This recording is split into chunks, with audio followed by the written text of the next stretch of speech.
பணம் காசு இல்லை, ஆனால் என் கனவை அடையணும். நான் என்ன பண்ணுறது? பணம் இல்லைங்கிறதுக்காக என் கனவை நான் முறியடிச்சிட்டு உட்காந்துட்டாக்கா நான் என்ன செய்கிறது அப்படின்னு ஏக்கத்தோடு இருக்கிற பிள்ளைங்களுக்காக தான் இன்றைக்கி இந்த வீடியோ. சரியா?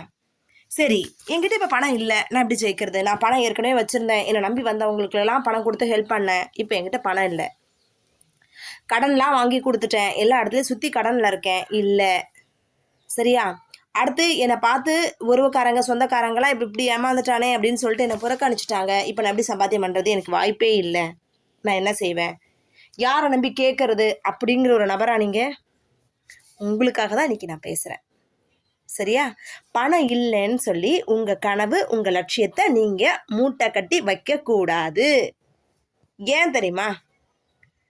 நல்லா கேட்டுக்கோங்க. இன்றைக்கி பணத்தை சம்பாத்தியம் பண்ணுறதுக்கு பல வழிகள் இருக்குது. நான் இதுக்கு உங்களுக்கு 3 வழியை சொல்ல போகிறேன். ஓகேவா? அதாவது திருபாய் அம்பானி கேள்விப்பட்டிருக்கீங்களா? சார்கிட்ட என்ன இருந்தது?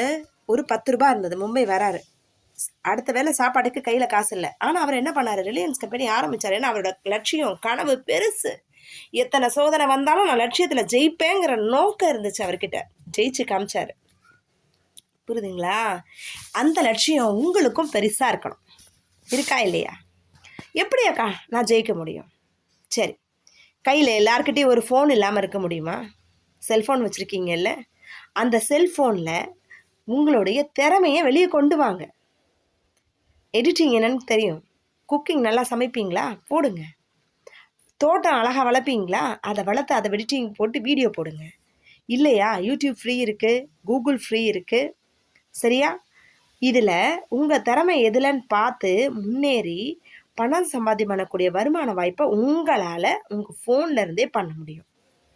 உங்கள் திறமையை நீங்கள் கொடுக்குறீங்க யூடியூப்பில், உங்களுக்கு இன்கம் வருது. செய்ய முடியுமா முடியாதா? யோசிச்சு சொல்லுங்க. இதுதான் நம்பர் 1. நம்பர் 2, சரியா? அக்கா ஸ்டார்ட் பண்ணுறதுக்கு நான் பெருசாக தான் ஸ்டார்ட் பண்ணணும், எப்படி குட்டியாக பண்ணுறது? 100 ரூபா வச்சு நான் பண்ண முடியுமா? நல்லா கேளுங்க. ஒரு பாட்டி கையில் 100 ரூபா தான் வச்சுருக்குறாங்க. ரேஷனில் போய் அரிசி வாங்கிட்டு வராங்க, கொஞ்சம் உளுந்தை வாங்கிட்டு வராங்க, மாவு அரைக்கிறாங்க, வடை சுடுறாங்க, தோசையை விற்கிறாங்க, அந்த தோசையை விற்று காசாக்குறாங்க. இதையே யூடியூப்பில் வீடியோ போடுறாங்க, இன்ஸ்டாகிராமில் போடுறாங்க. அதை பார்த்து ஒரு 100 பேர் வரான், அதுக்கடுத்து 1000 பேர் வரா. இங்கே உள்ள சாப்பாடு நல்லா இருக்குன்னு கஸ்டமர்ஸ் அதிகமாகிடுறாங்க. வெறும் 100 ரூபா தான் முதலீடு போட்டான். இன்றைக்கி அந்த பாட்டியோட கஸ்டமரோட ரேட்டு அதிகம் இல்லை? பாட்டி ஜெயிக்கிறாங்க. அவங்க கையில் இருந்த பணம் இவ்வளவு, வெறும் 100 ரூபா. ஆனால் நம்ம இன்றைக்கி என்ன பண்ணுறோம்? பல லட்சங்கள்ல தான் பிஸ்னஸ் ஆரம்பிப்பேன்னு உட்காந்து பிடிவாதமாக ஒரு முரட்டு பிடிவாதத்தில் உட்காந்து எல்லாத்தையும் இழந்து போயிட்டுருக்கோம். உண்மை தானே? நம்பர் 3வது பாருங்கள், இதை விட பெருசு.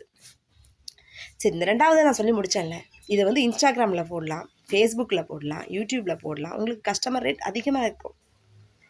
உங்கள் வாழ்க்கை முடியாதுப்பா, அங்கே தான் ஆரம்பம், தொடக்கமே ஆரம்பிக்குது. இனி வரைக்கும் முடிச்சுட்டு அவ்வளோதான், முடிஞ்சு போச்சு நீ நினச்ச தோற்று போகிற. தைரியத்தோடு நான் இருக்கேன், லட்சியத்தோடு இருக்கேன், நான் ஜெயிப்பேன்னு நம்புங்க. நான் யாருக்கும் கெடுதல் பண்ணல. இவ்வளோ பெரிய கனவை வச்சுருந்தேன், ஆனால் பணம் எனக்கு பாடத்தை கற்றுக் கொடுத்துச்சு. இப்போ அந்த பணத்தை எப்படி சம்பாத்தியம் பண்ணுறது, எப்படி கடன் அடைக்கிறதுன்னு அப்படின்னு உங்கள் மன தைரியத்தை வெளியே கொண்டு நீங்கள் சாதிக்கணும் திரும்பவும். சரியா? 3வது பாருங்கள், உங்ககிட்ட இருக்கிறது நல்ல டைமு, நேரம்னு கடவுள் ஒன்று கொடுத்துருக்குறாருல, அந்த நேரத்தை எப்படி பயன்படுத்துது பாருங்கள். சோம்பேறி என்ன பண்ணுவான்? பணத்தை என்ன பண்ணிகிட்டே இருப்பான் பார்த்தீங்கன்னா, எதிர்பார்த்துட்டே இருப்பான், பணம் வரணும் பணம் வரணும் பணம் வரணும், சோம்பேறி. ஆனால் நேர்மையாளன் என்ன பண்ணுவான் தெரியுமா? தன்னோட உழைப்பை விற்பான். வாரியர், அவன் தான் உண்மையான வாரியர். உழைப்பை விற்க ஆரம்பிக்கிறான். சரியா? உங்ககிட்ட இருக்கிறதுல என்ன தம்பி இருக்கு? உங்ககிட்ட நேரம் இருக்கா? திறமை இருக்கா? உழைப்பு இருக்குல்ல? அதை வில்லு, காசாக்கு, சோம்பேறித்தனத்தை மூட்டை கட்டி வெயி, நீ ஜெயிப்ப கண்டிப்பாக. சரியா? இன்றைக்கி நீங்கள் கமெண்ட்டில் கரெக்டாக நல்லா கேளுங்க. பணம் இல்லை அப்படின்னு சாக்கு போக்கே இனிமேல் சொல்லவே சொல்லாதீங்க ப்ளீஸ். தம்பி, இன்றைக்கி யாரெல்லாம் காரணம் சொல்கிறாங்களோ அவங்களாம் வாழ்க்கையில் தோற்று போகிறாங்க. நீங்கள் காரணம் சொல்கிறவங்களாவா இருக்க போகிறீங்க? கண்டிப்பாக காரணம் சொல்கிறவங்களா இருக்கக்கூடாது. வழி தேடுறவங்க யாரோ அவன் வாழ்க்கையில் பெரிய உயரத்தில் ஜெயிக்க போகிறான். நீங்கள் வழி தேடுறவனா ஜெயிக்கிறவனா இருக்கணும். கமெண்ட்டில் எழுதுங்க, நோ மணி, நோ எக்ஸ்கியூசஸ், நான் வாரியர். சரியா? இன்றைக்கி சொன்ன கருத்தை பிடிச்சிருந்தா லைக் பண்ணுங்கள், ஷேர் பண்ணுங்கள், மறக்காமல் நான் சொன்ன கமெண்ட்டை போடுங்க. வாழ்க்கையில் ஜெயிங்க. நன்றி. சப்ஸ்கிரைப் பண்ணுங்கள் வித்தவுட் ஃபெயில்.